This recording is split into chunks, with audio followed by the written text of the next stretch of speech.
जे पाटलिपुत्र की भूमि आचार्य चाणक्य की भूमि,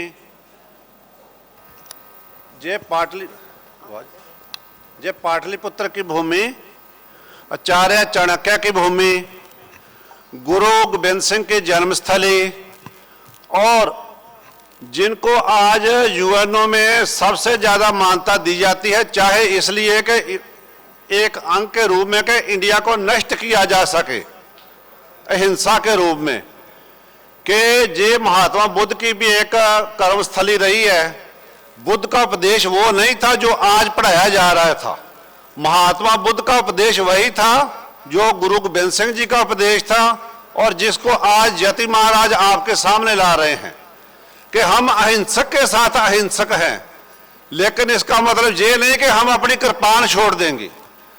आपको पता होना चाहिए कि दो शब्द हैं, तलवार, और दूसरी शब्द एक शब्द है कृपाण। कृपाण का मतलब होता है कृपा करने वाला, कृपा करने वाली, चंडी देवी। तो जो गुरु गोबिंद सिंह जी ने चंडी प्रगटाई थी, जो ये कृपाण है, इसका मतलब है दलितों की राखी करना, दलितों की राखी करना, ऑप्रेस्ड पीपल की करना, लेडीज की करना, बच्चों की, बूढ़ों की, अपनी पॉपुलेशन की रक्षा करना। तो ये है कृपाण। और तलवार क्या होती है? तलवार वो होती है जो मोहम्मद के हाथ में थी, जो मोहम्मदवाद के हाथ में है, जो ओसामा बिन लादेन के हाथ में है, जो हमास के हाथ में है, जो सभी काफिरों को खत्म करने के लिए उठती है। चाहे आप यहूदी हो, चाहे आप सिख हो, चाहे हिंदू हो, चाहे क्रिश्चियन हो, चाहे नास्तिक हो। सबसे पहले मैं आपको एक बात, आज इस एरिया में चलो बहुत कम लोगों को पता होगा कि आज बाबा बंदा सिंह बहादुर जी, या जिनको बाबा बंदा सिंह वैरागी जी भी के नाम से भी जाना जाता है, वैरागी बहादुर बंदा, आज उनका जन्मदिन है। तो बंदा बहादुर को हम लोगों ने कैसे आकलन किया और इंटरनेशनल हिस्ट्री कैसे करती है। जो दुनिया के बहुत ही महान जर्नैल हैं, उनमें दो सिख जर्नैल आते हैं, हरि सिंह नलवा और बाबा बंदा सिंह जी बहादुर। बंदा सिंह जी बहादुर वो आदमी थे जिन्होंने इस्लाम की हिस्ट्री में, इंडिया में सबसे पहले इस्लाम को इस्लाम की भाषा में जवाब दिया। वो कैसे दिया कि सरहंद के नवाब ने गुरु गोबिंद सिंह जी के लड़कों को जब नींवों में चढ़वा दिया, उनके चारों तरफ दीवार खड़ी कर दी, उनको मार दिया गया। जब बाबा बंदा सिंह बहादुर जी गुरु गोबिंद सिंह जी से आशीर्वाद लेकर पंजाब की धरती पर पहुंचे, तो वहां जितने भी हिंदू थे, उन्होंने सभी ने अपना एक एक बच्चा उनको समर्पित कर दिया कि हम अपने बच्चे को सरदार बनाते हैं, आप हिंदू धर्म की, हिंदुस्तान की, भारत भूमि की रक्षा करने के लिए आए हैं। तो जो सबसे पहला हल्ला सरहिंद का पर बोला गया, सरहिंद उस जमाने का मुगल एम्पायर का एक सूबा था, सूबा की राजधानी थी, जैसे पटना है, लखनऊ है, भोपाल है। तो सरहिंद के नवाब वजीर खान को उसके महल से उतारकर घोड़े के पीछे घसीट कर लाया गया, सारे सरहिंद में फेरा गया। सरहिंद के बाद आसपास के 100 गांवों में फेरा गया। उसको फेरने के बाद उसकी लाश खंबे पर लटकाई गई। ये थे बाबा बंदा सिंह बहादुर का पहला कारनामा। और दूसरा कारनामा जो उन्होंने किया, उन्होंने लोहगढ़ को राजधानी बनाया और पंजाब को एक स्वतंत्र क्षेत्र घोषित किया, और खालसा राज की पहली मोहर चालू की। उस मोहर पर लिखा होता था कि मैं गुरु नानक देव जी से लेकर गुरु गोबिंद सिंह तक सभी का नाम लेकर इस भूमि की रक्षा के लिए आया हूं, और हर हिंदू को अपना एक बेटा सिख धर्म के लिए देना चाहिए। सिख का मतलब ये नहीं होता कि वो सरदार होगा या सिर्फ पगड़ीधारी होगा, या सिख का मतलब होता है शिष्य। ये प्राचीन शिष्य परंपरा से आई एक परंपरा है, सिख परंपरा।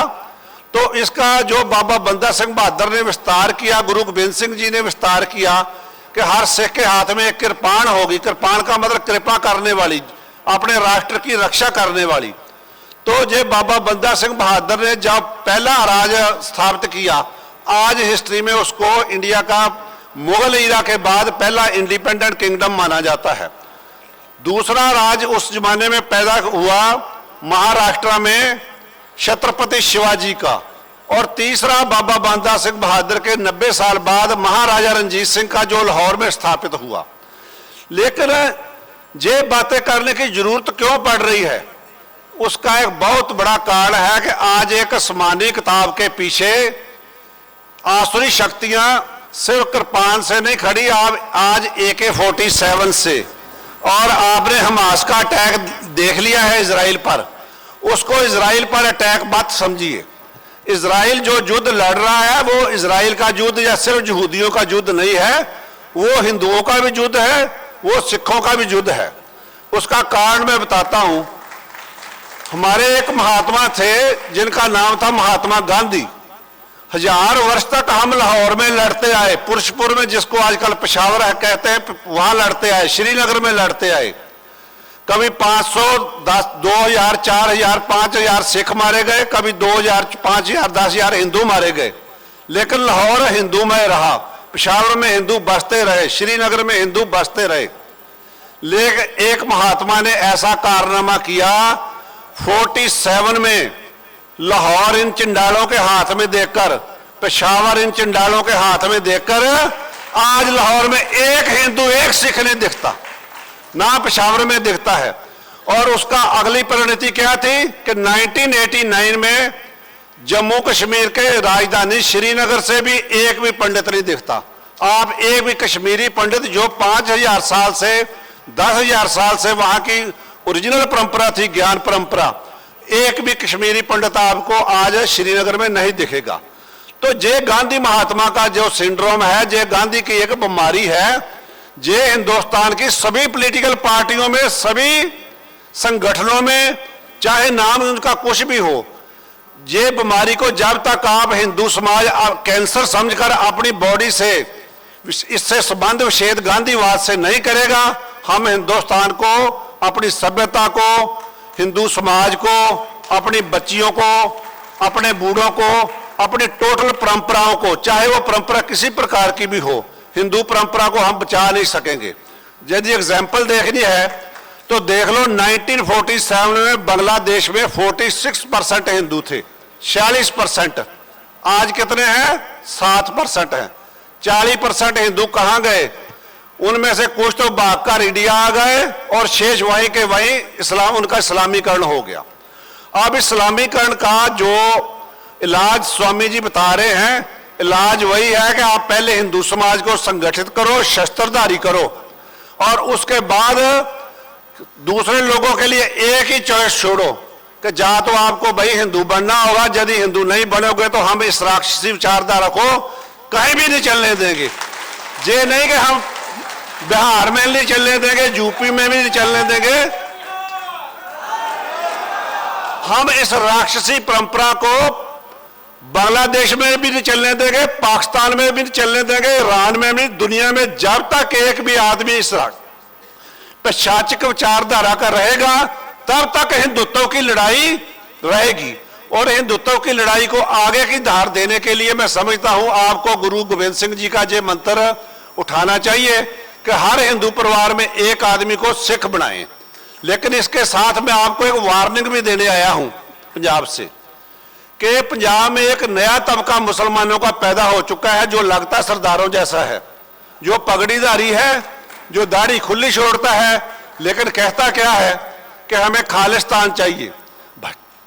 भाई खालिस्तान तो चाहिए, बात तो ठीक है, लेकिन खालिस्तान की राजधानी लाहौर, बप्पा रावल की रावलपिंडी वो नहीं चाहिए। क्यों नहीं चाहिए?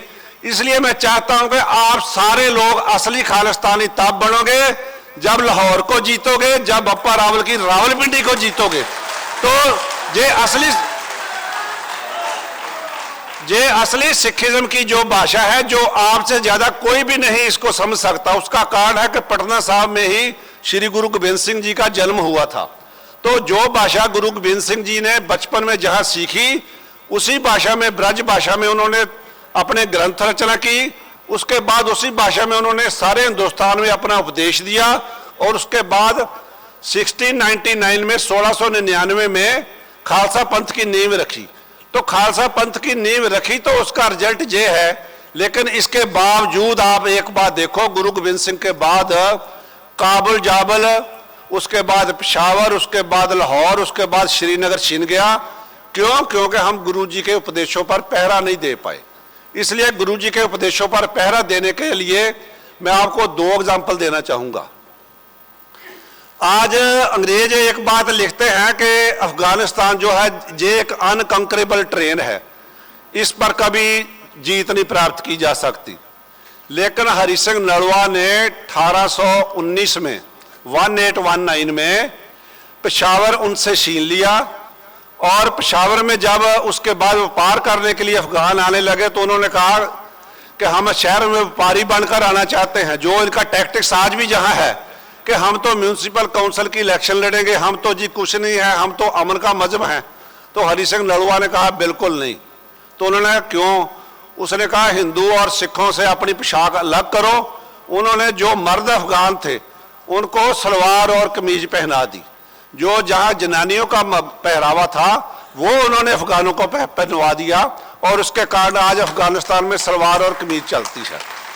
एक बात मैं अपनी बहनों से क्षमा प्रार्थी हूं कि ये मत समझना कि हरि सिंह नलवा जहां सरदार जहां हिंदू सभ्यता लेडीज के उल्ट है।